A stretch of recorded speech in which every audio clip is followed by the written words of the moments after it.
KL ಕನ್ನಡಿಗನ ಮತ್ತೊಂದು ಹೊಸ ವಿಡಿಯೋಗೆ ನಿಮಗೆಲ್ಲರಿಗೂ ಸ್ವಾಗತ.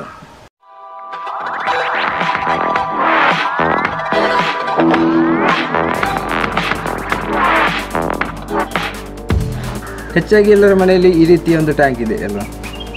ಕಡಿಮೆ ಅಂದರೆ ದಿನಕ್ಕೆ ಒಮ್ಮೆ ಆದರೂ ಈ ಟ್ಯಾಂಕನ್ನು ನಾವು ತುಂಬುತ್ತೇವೆ. ಟ್ಯಾಂಕ್ ತುಂಬುವುದಕ್ಕೋಸ್ಕರ ಮೋಟ್ರನ್ನ ಸ್ವಿಚ್ ಆನ್ ಮಾಡಿ ಅದರ ನಂತರ ಟ್ಯಾಂಕ್ ತುಂಬುವವರೆಗೆ ಯಾರೂ ಈ ಟ್ಯಾಂಕ್ನ ಹತ್ರ ನಿಲ್ಲುವುದಿಲ್ಲ. ನಾವು ಯಾವಾಗ ಮೋಟ್ರ್ ಆಫ್ ಮಾಡ್ತೇವೆ ಅಂದರೆ ಟ್ಯಾಂಕ್ ಫುಲ್ಲಾಗಿ ಓವರ್ಫ್ಲೋ ಆದ ನಂತರ ಅಥವಾ ಈ ಥರದ ಪೈಪ್ನ ಮೂಲಕ ನೀರು ಕೆಳಗೆ ಬಿದ್ದು ಆ ನೀರಿನ ಶಬ್ದ ಕೇಳಿದ ನಂತರ ಮೋಟ್ರನ್ನು ಸ್ವಿಚ್ ಆಫ್ ಮಾಡ್ತೇವೆ. ಸಾಮಾನ್ಯವಾಗಿ ಎಲ್ಲರ ಮನೆಯಲ್ಲಿ ಈ ರೀತಿ ನಡೀತದೆ. ಈ ಸಮಸ್ಯೆಗೆ ಪರಿಹಾರವಾಗಿ ಟ್ಯಾಂಕಿಗೆ ಒಂದು ಅಲಾರ್ಮ್ ಸಿಸ್ಟಮ್ ಸೆಟ್ ಮಾಡಿದರೆ ಹೇಗಿರ್ಬೋದು ಅಲ್ವಾ. ಟ್ಯಾಂಕ್ ಫುಲ್ ಆದ ಕೂಡಲೇ ನಮಗೆ ಸಿಗ್ನಲ್ ಕೊಡ್ತದೆ. ಅದೇ ರೀತಿ ಟ್ಯಾಂಕ್ ಫುಲ್ ಆದ ಕೂಡಲೇ ನಮಗೆ ಅಲಾರ್ಮ್ ಸೌಂಡ್ ಬರ್ತದೆ. ಆಗ ನಮಗೆ ಈಸಿಯಾಗಿ ಟ್ಯಾಂಕ್ ಫುಲ್ ಆಗಿದೆ ಅಂತ ನಮಗೆ ತಿಳ್ಕೊಳ್ಬೋದು. ಅದೇ ರೀತಿ ಮೋಟ್ರನ್ನು ಆಫ್ ಮಾಡ್ಬೋದು. ಇದರಿಂದ ನಮಗೆ ಉಪಯೋಗ ಏನಂದರೆ, ಟ್ಯಾಂಕ್ ಓವರ್ಫ್ಲೋ ಆದರೆ ಒಂದು ದಿನಕ್ಕೆ ಹೆಚ್ಚು ಕಡಿಮೆ ಅಂದರೆ ಒಂದು 5 ಲೀಟ್ರಷ್ಟು ನೀರು ವೇಸ್ಟ್ ಆಗ್ಬೋದು. ಅದು ಒಂದು ಮನೆಯಲ್ಲಿ ಅಷ್ಟು ನೀರು ವೇಸ್ಟ್ ಆದರೆ ಎಲ್ಲರ ಮನೆಯಲ್ಲಿ ಒಂದು ದಿನದಲ್ಲಿ ಅಷ್ಟು ನೀರು ಎಷ್ಟಾಗ್ಬೋದು ನಮ್ಮ ಊಹೆಗೂ ಮೀರಿದಂಥ ಸತ್ಯವಾಗಿದೆ ಅದು. ಆದ್ದರಿಂದ ಈ ಥರದೊಂದು ಅಲಾರ್ಮ್ ಸಿಸ್ಟಮ್ ಮಾಡಿದರೆ ನೀರು ವೇಸ್ಟ್ ಮಾಡೋದನ್ನು ನಮಗೆ ತಡೆಗಟ್ಟಬಹುದು. ಆದ್ದರಿಂದ ಈ ವಿಡಿಯೋದಲ್ಲಿ ನಾವು ನಿಮಗೆ ತೋರಿಸಿದ್ದೇನೆಂದರೆ, ಮನೆಯಲ್ಲಿ ಯಾವ ರೀತಿ ಒಂದು ಮೊಬೈಲ್ ಚಾರ್ಜರನ್ನು ಉಪಯೋಗಿಸಿ ಟ್ಯಾಂಕ್ ಅಲಾರ್ಮ್ ಸಿಸ್ಟಮನ್ನು ಮನೆಯಲ್ಲಿ ಮಾಡಬಹುದು ಅಂತ ನಿಮಗೆ ಈ ವಿಡಿಯೋದಲ್ಲಿ ತೋರಿಸ್ತೇನೆ. ಆದ್ದರಿಂದ ವಿಡಿಯೋ ಕೊನೆ ತನಕ ನೋಡಿ. ವಿಡಿಯೋ ನೋಡೋದಕ್ಕಿಂತ ಮುಂಚೆ ಚಾನಲನ್ನು ತಪ್ಪದೆ ಸಬ್ಸ್ಕ್ರೈಬ್ ಮಾಡಿ ಅಂತ ಹೇಳ್ತಾ ಹೋಗೋಣ ವಿಡಿಯೋಗೆ.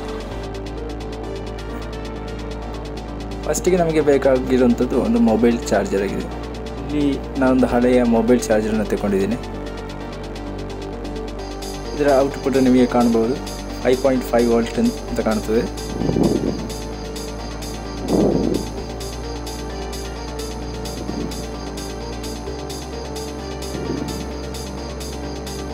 ನಂತರ ನಮಗೆ ಬೇಕಾಗಿರುವಂಥದ್ದು ಒಂದು ಬಜರ್. ಎಲೆಕ್ಟ್ರಾನಿಕ್ ಶಾಪಲ್ಲಿ 5 ರೂಪಾಯಿಗೆ ಸಿಗುವಂಥ ಒಂದು ವಸ್ತುವಾಗಿದೆ. ಇದರಲ್ಲಿ 2 ಲೆಗ್ ಇದೆ. ದೊಡ್ಡ ಲೆಗ್ ಪಾಸಿಟಿವ್, ಸಣ್ಣ ಲೆಗ್ ನೆಗೆಟಿವ್. ಅದೇ ರೀತಿ ನೆಕ್ಸ್ಟ್ ಬೇಕಾಗಿರುವಂಥ ಒಂದು ವಸ್ತುವಾಗಿದೆ LED. ಇದರಲ್ಲಿ ಕೂಡ 2 ಲೆಗ್ ಇದೆ. ದೊಡ್ಡ ಲೆಗ್ ಪಾಸಿಟಿವ್, ಸಣ್ಣ ಲೆಗ್ ನೆಗೆಟಿವ್. ಮತ್ತು ಬೇಕಾಗಿರುವಂಥದ್ದು BC 547B ಎನ್ನುವಂತಹ ಒಂದು ಟ್ರಾನ್ಸಿಸ್ಟರ್. ಇದು ಸಿಗ್ನಲ್ ಆ್ಯಂಪ್ಲಿಫೈ ಮಾಡಲಿಕ್ಕೋಸ್ಕರ ಇರುವಂಥ ಒಂದಾಗಿದೆ. ನಂತರ ಬೇಕಾಗಿರೋದು 100 ಓಮಿನ ಒಂದು ರೆಸಿಸ್ಟರ್. ಅದೇ ರೀತಿ ನೆಕ್ಸ್ಟ್ ಬೇಕಾಗಿರುವಂಥದ್ದು ಒಂದು ವೈರ್ ಕನೆಕ್ಟ್ರು. ಅದೇ ರೀತಿ ನೆಕ್ಸ್ಟ್ ಬೇಕಾಗಿರುವಂಥದ್ದು ನಮಗೆ ಒಂದು 2 ಪಿನ್ ಕನೆಕ್ಟರ್ ಆಗಿದೆ. ಇದು ನಾವು ಟ್ಯಾಂಕಿಗೆ. ಅದೇ ರೀತಿ ನೆಕ್ಸ್ಟ್ ಬೇಕಾಗಿರುವಂಥದ್ದು ಒಂದು ಪ್ಲಾಸ್ಟಿಕ್ನ ಮುಚ್ಚಳ. ಇದು ನಮ್ಮ ಸರ್ಕ್ಯೂಟನ್ನು ಇದರೊಳಗೆ ಸೆಟ್ ಮಾಡಲಿಕ್ಕೆ ಉಪಯೋಗಿಸುತ್ತಾರೆ.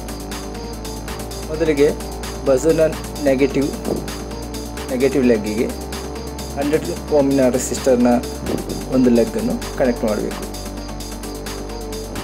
ಅದೇ ರೀತಿ ನಂತರ LED ಪಾಸಿಟಿವ್ ಲೆಗ್ಗನ್ನು ಬಜರ್ನ ಪಾಸಿಟಿವ್ ಲೆಗ್ಗಿಗೆ ಕನೆಕ್ಟ್ ಮಾಡಬೇಕು.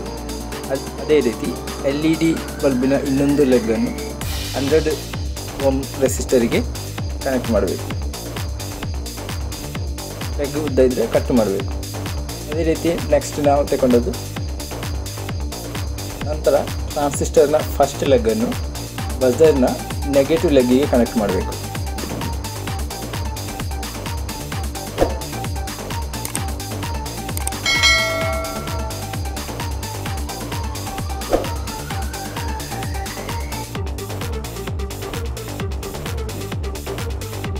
ನಂತರ ನಮಗೆ ಬೇಕಾಗಿದ್ದ ಒಂದು 2 ಪೀಸ್ ವಯರ್.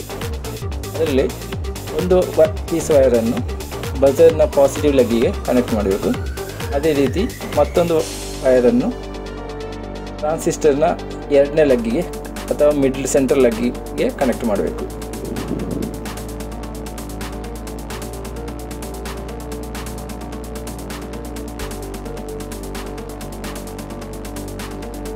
ಆ ವಯರನ್ನು ನಾವು ಆಗ ತಗೊಂಡಂತಹ ವೈರ್ ಕನೆಕ್ಟರಿಗೆ ಕನೆಕ್ಟ್ ಮಾಡಬೇಕು.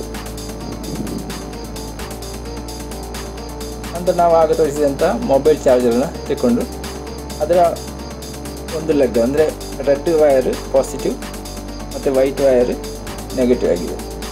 ನೆಗೆಟಿವ್ ವೈರನ್ನು ನಮ್ಮ ಟ್ರಾನ್ಸಿಸ್ಟರ್ನ ಲಾಸ್ಟ್ ಲೆಗ್ಗಿಗೆ ಅಥವಾ 3rd ಲೆಗ್ಗಿಗೆ ಕನೆಕ್ಟ್ ಮಾಡಬೇಕು. ಅದೇ ರೀತಿ ಪಾಸಿಟಿವ್ ವೈರನ್ನು ಬಜರ್ನ ಪಾಸಿಟಿವ್ ಪ್ಲಗ್ಗಿಗೆ ಕನೆಕ್ಟ್ ಮಾಡಬೇಕು.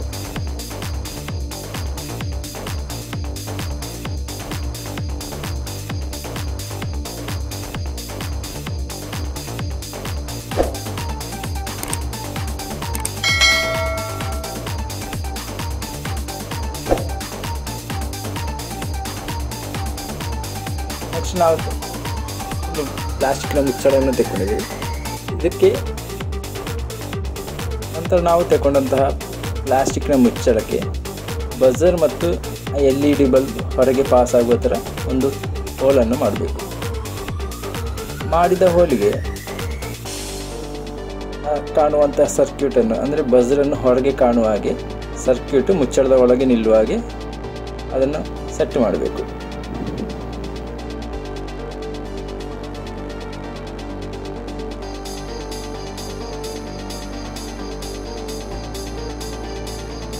ಈ ಥರ ಸೆಟ್ ಮಾಡುವಾಗ ತುಂಬ ಜಾಗ್ರತೆ ವಹಿಸಬೇಕು.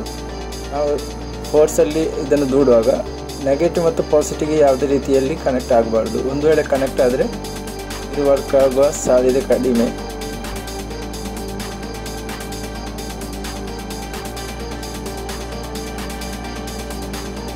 ಈ ರೀತಿ ಸೆಟ್ ಮಾಡಿದ ನಂತರ ಸೈಡಲ್ಲಿ ಗ್ಯಾಪ್ ಇದ್ದರೆ ಅಥವಾ ಲೂಸ್ ಆಗಿದ್ದರೆ ಅದಕ್ಕೆ ಗ್ಲೂ ಗನ್ನನ್ನು ಉಪಯೋಗಿಸಿ ಫುಲ್ ಟೈಟ್ ಮಾಡಿಬಿಡಬೇಕು.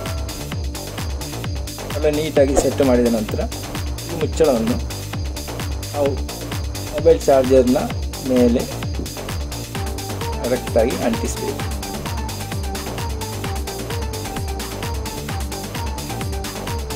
ಅದಕ್ಕೆ ಗ್ಲೂ ಗನ್ ಉಪಯೋಗಿಸಿಕೊಂಡು ಸ್ವಲ್ಪ ಗ್ಲೂ ಹಾಕಿ ಚೆನ್ನಾಗಿ ಹಾಕಿ ಆ ಮುಚ್ಚಳವನ್ನು ನೇರವಾಗಿ ಮೊಬೈಲ್ ಚಾರ್ಜರ್ನ ಮೇಲೆ ಕರೆಕ್ಟಾಗಿ ಅಂಟಿಸಬೇಕು. ಅದೇ ರೀತಿ ವೈರ್ ಕನೆಕ್ಟರನ್ನು ಕೂಡ ಮೊಬೈಲ್ನ ಒಂದು ಬದಿಗೆ ಒಳ್ಳೆ ನೀಟಾಗಿ ಅಂಟಿಸಬೇಕು. ನಂತರ ನಾವು ಆಗ ತೆಗೊಂಡಂತಹ 2 ಪಿನ್ನನ್ನು ನಮ್ಮ ವೈರ್ ಕನೆಕ್ಟರಿಗೆ ಕನೆಕ್ಟ್ ಮಾಡಬೇಕು.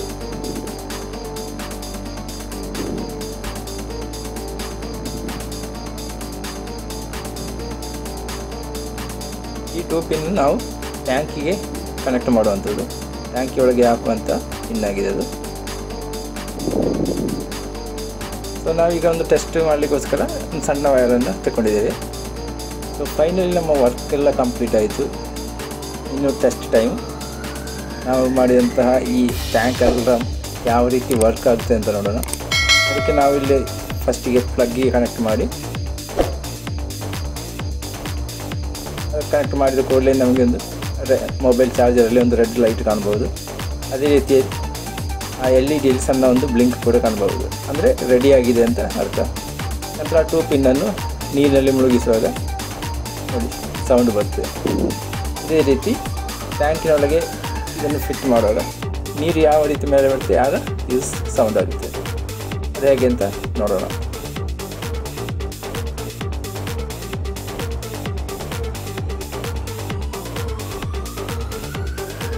ಟ್ಯಾಂಕ್ ಫುಲ್ ಆಗುವಾಗ ಯಾವ ಲೆವೆಲಿಗೆ ನೀರು ಬರ್ತದೋ ಆ ಲೆವೆಲಿಗೆ ಸರಿಯಾಗಿ ನಮ್ಮ ಈ 2 ಪಿನ್ನನ್ನು ಟ್ಯಾಂಕಿಯೊಳಗೆ ಇಳಿಸಬೇಕು. ನಂತರ ನಾವು ಈ ಅಲಾರ್ಮ್ ಸಿಸ್ಟಮನ್ನು ನಾವು ಪ್ಲಗ್ಗಿಗೆ ಕನೆಕ್ಟ್ ಮಾಡಬೇಕು. ಅಂದರೆ ಮೋಟ್ರನ ಸ್ವಿಚ್ ಇದರ ಹತ್ತಿರನೇ ಇದ್ದರೆ ಸುಲಭ ಆಗ್ತದೆ. ಅಂದರೆ ಮೋಟ್ರ್ ಸ್ವಿಚ್ ಕೂಡ ಆಫ್ ಮಾಡುವಾಗ ನಮಗೆ ಈ ಅಲಾರ್ಮ್ ಸಿಸ್ಟಮನ್ನು ಕೂಡ ಆಫ್ ಮಾಡಲಿಕ್ಕೆ ಈಸಿ ಆಗ್ತದೆ.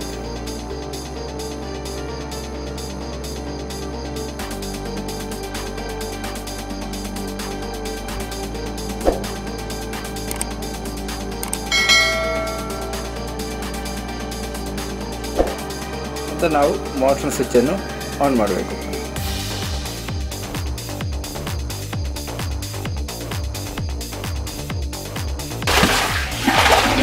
ಮೋಟರ್ ಸ್ವಿಚ್ ಆನ್ ಮಾಡಬೇಕಾದ್ರೆ ಅದರೊಟ್ಟಿಗೆ ನಮ್ಮ ಅಲಾರ್ಮ್ ಸಿಸ್ಟಮನ್ನು ಆನ್ ಮಾಡಬೇಕು.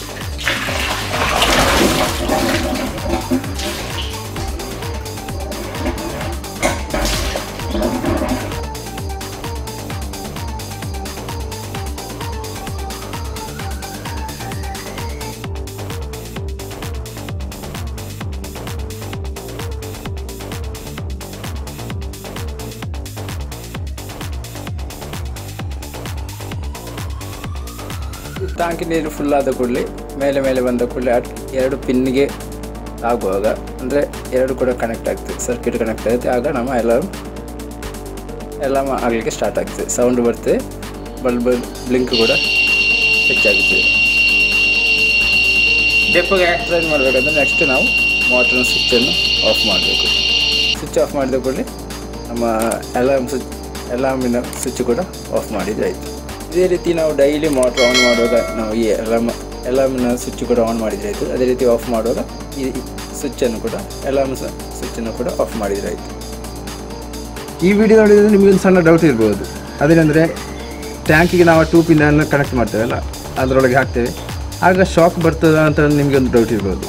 ಖಂಡಿತವಾಗಿ ಶಾಕ್ ಬರಲ್ಲ, ಯಾಕೆಂದರೆ ಆ ಮೊಬೈಲ್ ಚಾರ್ಜರ್ನ ಔಟ್ಪುಟ್ ಇರೋದು 5 ವೋಲ್ಟ್. 5 ವೋಲ್ಟ್ ಯಾವತ್ತೂ ನಮಗೆ ಶಾಕ್ ಹೊಡೆಯಲ್ಲ. ಅಂದರೆ ನಮ್ಮ ಸರ್ಕ್ಯೂಟು ಕರೆಕ್ಟಾಗಿದ್ದರೆ ಶಾಕು ಬರುವ ಸಾಧ್ಯತೆ ಕಡಿಮೆ. ಆದ್ದರಿಂದ ಈ ಥರದ ಒಂದು ಅಲಾರ್ಮ್ ಸಿಸ್ಟಮನ್ನು ನೀವು ಕೂಡ ಮನೆಯಲ್ಲಿ ತಯಾರು ಮಾಡಿ. ಈ ರೀತಿ ಮಾಡೋದ್ರಿಂದ ನಮ್ಮ ಮನೆಯಲ್ಲಿ ಅಂದರೆ ಟ್ಯಾಂಕಿನ ಓವರ್ಫ್ಲೋ ಆಗುವಂಥ ನೀರನ್ನು ವೇಸ್ಟ್ ಆಗೋದ್ರಿಂದ ನಮಗೆ ತಡಿಬೋದು. ಅಂದರೆ ಎಲ್ಲ ಮನೆಯಲ್ಲಿ ಈ ರೀತಿ ಮಾಡಿದರೆ ನಮಗೆ ಹೆಚ್ಚು ನೀರನ್ನು ವೇಸ್ಟ್ ಆಗೋದನ್ನು ತಡೆಗಟ್ಬೋದು. ಈ ಟ್ಯಾಂಕ್ ಅಲಾರ್ಮ್ ಸಿಸ್ಟಮ್ನ ವೀಡಿಯೋ ನಿಮಗೆ ಎಲ್ಲರಿಗೂ ಇಷ್ಟ ಆಗಿದೆ ಅಂತ ತಿಳ್ಕೊಂಡಿದ್ದೀನಿ. ಇಷ್ಟ ಆದರೆ ದಯವಿಟ್ಟು ಲೈಕ್ ಮಾಡಿ, ಕಮೆಂಟ್ ಮಾಡಿ, ಶೇರ್ ಮಾಡಿ. ಅದೇ ರೀತಿ ಚಾನಲನ್ನು ತಪ್ಪದೇ ಸಬ್ಸ್ಕ್ರೈಬ್ ಮಾಡಿ. ಮುಂದೆ ಮತ್ತೆ ಇಂತಹ ಒಂದು ಹೊಸ ವೀಡಿಯೋಗಳೊಂದಿಗೆ ನಿಮ್ಮ ಮುಂದೆ ಭೇಟಿಯಾಗೋಣ. ಅಲ್ಲಿ ಅದನ್ನು ಟೇಕ್ ಕೇರ್. ಬಾಯ್ ಬಾಯ್.